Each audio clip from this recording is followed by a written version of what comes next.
Olá, hoje eu vim aqui para apresentar para você, advogado, quais as maneiras que você tem de se beneficiar em ter uma fisioterapeuta como sua assistente técnica ou jurisconsultora, principalmente nos seus processos trabalhistas e previdenciários, ou qualquer outro processo que envolva deficiência, incapacidade física, doenças ocupacionais, deficiências físico-funcionais.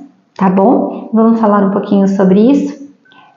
Bom, primeiro, deixa eu me apresentar. Meu nome é Renata, eu sou fisioterapeuta desde 2003, trabalho com esse mundo forense desde 2020, apesar de sempre ter sido uma área que sempre me interessou muito. Eu sou perita judicial no TRT 15 e faço esse trabalho junto aos advogados como assistente técnica ou jurisconsultora. Bom, mas a primeira coisa que eu vim falar com vocês é a que todos os advogados que eu vou conversar ou que me procuram me perguntam: mas o fisioterapeuta, ele pode ser perito? E para esclarecer isso, eu escrevi um artigo e eu vou deixar o link aqui para vocês, se vocês tiverem interesse de entrar e ler um pouquinho a respeito. Mas, além disso, eu vim falar com vocês sobre o Decreto de Lei 938 de 1969. No artigo 3º, ele diz o seguinte: é atividade privativa do fisioterapeuta executar métodos e técnicas fisioterápicas com a finalidade de restaurar, desenvolver e conservar a capacidade física do cliente. E no seu artigo 5º, ele diz que os profissionais que tratam o artigo 3º e 4º, que são os fisioterapeutas, ainda podem, vamos lá, dirigir serviços em órgãos e estabelecimentos públicos ou particulares e assessorá-los tecnicamente. Então, isso deixa bem claro que o fisioterapeuta, sim, ele pode ser perito e ele pode atuar tanto auxiliando o juiz tecnicamente ou como assistente técnica auxiliando os advogados. Além disso, em 2016, o COFITO, que é o Conselho Federal de Fisioterapia, ele também abriu mão de uma resolução, que é a resolução 466, falando específico sobre perícia. No artigo 3º, ele fala de todas as perícias que envolvem as questões trabalhistas, né? Inclusive a perícia ergonômica, que é a perícia que a gente realiza lá no local de trabalho. Então, com isso, a gente viu sobre o fisioterapeuta ter autonomia para ser perito, né? Agora, como que o fisioterapeuta pode ajudar o advogado? A primeira coisa que o fisioterapeuta pode ajudar é poupando a questão do tempo. Hoje em dia, não só os advogados, a maioria dos profissionais tem um tempo muito corrido. E quando o advogado precisa estudar tecnicamente uma questão que não faz parte do mundo dele, ele perde muito tempo com isso. E o fisioterapeuta vai poder auxiliar nisso. Ele pode montar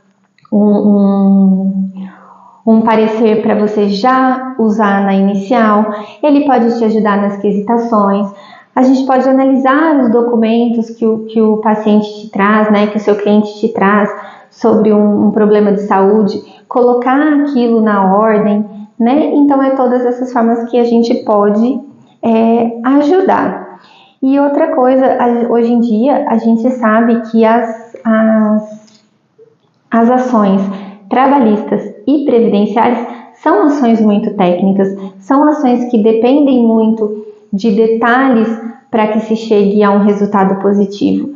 Então, nada melhor do que ter um fisioterapeuta ao seu lado trabalhando junto com você. Agora, eu vou falar um pouquinho para vocês de quais ações o fisioterapeuta pode realizar para poder ajudar como assistente técnico ou jurisconsultor. Então, uma das primeiras coisas é realizar a análise técnica dos documentos, classificar, organizar, descartar. Às vezes o cliente chega para mim, né, o advogado chega junto com o cliente com aquele mundo de papel. Ele tem exame tudo fora de ordem cronológica, exames que não precisam, coisas que precisam ser renovadas. Então, é nosso trabalho organizar isso, classificar, ver o que precisa, o que não precisa, para fazer uma análise técnica de toda essa documentação e poder organizar isso da melhor forma. Realizar um raciocínio clínico entre os documentos de saúde, incapacidades e o evento gerador. Então, às vezes o paciente chega assim com os exames. O primeiro exame ele teve uma hérnia, aí depois ele chega com o exame que ele teve um abaulamento, e aí isso está na ordem cronológica? Não está. Então, a gente precisa colocar na ordem para ver se faz sentido realmente a progressão da doença com o trabalho que ele realizava. Né? Então, esse estudo, que a gente chama de estudo da linha do tempo do adoecimento, é para realmente ver se essa evolução da doença está na ordem, está certa, se essa evolução é coerente, né? Para poder auxiliar o advogado a ter um sucesso na sua ação. Um parecer de viabilidade de uma ação judicial. Às vezes a pessoa ela quer entrar com uma ação que a gente sabe que aquela patologia não tem a ver com aquela doença. Já aconteceu de uma pessoa me procurar querendo fazer um parecer para previdenciário, que a pessoa tinha um problema no braço, né? Mas a pessoa era radialista. Então, quer dizer, o problema no braço não impedia de realizar aquela função, né? Então, a gente orientar nesse sentido, tem nexo isso? Porque senão o advogado acaba entrando com uma ação que de repente não vai ter um êxito de sucesso. Os quesitos, montar os quesitos regulares, né? Quesitos estratégicos. Quando a gente faz a quesitação, nós temos que induzir o processo ao lado que nos interessa, trabalhando como assistente técnica. Eu vejo que às vezes quando eu estou fazendo o trabalho de perita, muitos advogados perdem de me fazer perguntas que poderia mostrar o que ele está defendendo, né? E às vezes eles não me quesitam, eles não me perguntam. E aí ele perde essa chance. Então, quando você tem uma pessoa ao seu lado, um assistente técnico que vai desenvolver essa quesitação para você, a gente consegue levar o olhar do perito, que vai fazer, né, do perito judicial ou do juiz, para o lado que nos interessa. Preparar o autor para participar do ato pericial, né? Muitos clientes acabam perdendo a perícia por má comportamento. Então, a pessoa chega lá no ato da perícia e às vezes ela tem aquela dor, ela tem realmente aquela doença, mas ela fica tentando simular, ela fica tentando enganar o perito, né? E o perito não gosta disso. Então, a gente já na entrevista, quando eles vêm para passar na avaliação comigo, eu já vou falando, olha, não tente simular, faça exatamente, né, o movimento que precisa ser feito, porque aí a gente consegue ter um resultado daquilo que realmente a gente precisa. Construir uma folha de entrevistas com pontos estratégicos sobre o local de trabalho. Como é a empresa que essa pessoa trabalha? Que perguntas a gente precisa fazer para esse trabalhador, para a gente entender como é esse local de trabalho, essa empresa, né? Então, quando a gente tem essa entrevista, facilita para o advogado entender esse mundo e ver aonde que ele vai entrar com a sua ação, de qual forma ele vai entrar com a sua ação.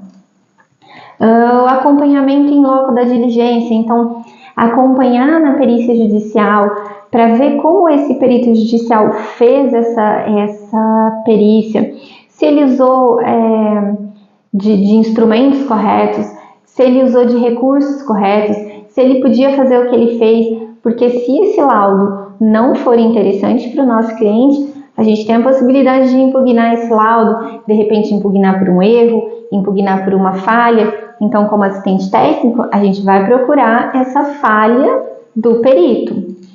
O parecer de assistente técnico, né? Muitos advogados gostam de já peticionar no laudo o parecer do assistente técnico, mostrando, olha, o perito disse isso, mas o meu assistente técnico disse aquilo. Então, para mostrar que existe também o lado, né, do que nós estamos querendo mostrar.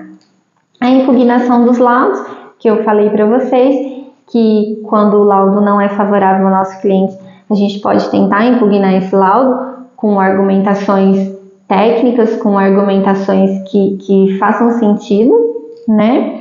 Montar os quesitos complementares. Eu vejo que muitos advogados deixam de enviar quesitos complementares quando eu estou trabalhando como perita, porque eles não sabem o que perguntar. E às vezes uma pergunta que eles fariam podia de repente mudar o rumo, né, o olhar do juiz para aquele processo. A manifestação técnica sobre os documentos. Normalmente as empresas têm os PGR, têm os documentos médicos, e a gente precisa fazer uma avaliação de tudo aquilo para ver se aquilo está em conformidade com a legislação. Auditoria nos documentos e conforme as NR, né? O que é a NR 17, principalmente, que é a que a gente fisioterapeuta mais trabalha? O que a NR 17 fala? O que é preciso oferecer para o funcionário? Essa empresa está oferecendo? Ela está dentro? Ela está adequada à NR? Não está? Então, é uma forma da gente também ajudar os advogados. Fazer análise ergonômica, né? Em alguns casos, é importante a gente fazer uma análise ergonômica antes de entrar com esse processo e já colocar isso no processo, já fazer essa análise, ou a empresa já tem, às vezes a empresa, né, às vezes a gente está trabalhando do lado da empresa, a empresa não tem uma análise ergonômica, ela precisa ter, então é um outro trabalho do fisioterapeuta. E elaborar a estimativa do dano corporal para um possível acordo. Existem alguns exames que a gente faz, algumas técnicas que a gente tem na fisioterapia, para que a gente calcule pela CIF qual é o grau de incapacidade. Então, assim, a pessoa tem uma incapacidade total, ela nunca mais vai poder trabalhar? Ela tem uma incapacidade parcial, que ela não pode trabalhar com esse tipo de serviço, mas com outro ela pode trabalhar? Então, no laudo de incapacidade, a gente consegue, usando a CIF, fazer todas essas análises. E aí, num possível acordo, o advogado e o cliente têm esse parâmetro para poder usar a seu favor. Então, acho que eu tentei ser um pouco rápida para poupar um pouco o tempo de vocês. E eu tentei explicar um pouquinho de como é o meu trabalho, de como eu posso auxiliar os advogados. Espero que vocês tenham gostado. Qualquer dúvida eu estou à disposição. Eu estou deixando aqui no último slide os meus contatos. E qualquer coisa eu estou à disposição para a gente sentar, conversar. Muito obrigada pela atenção.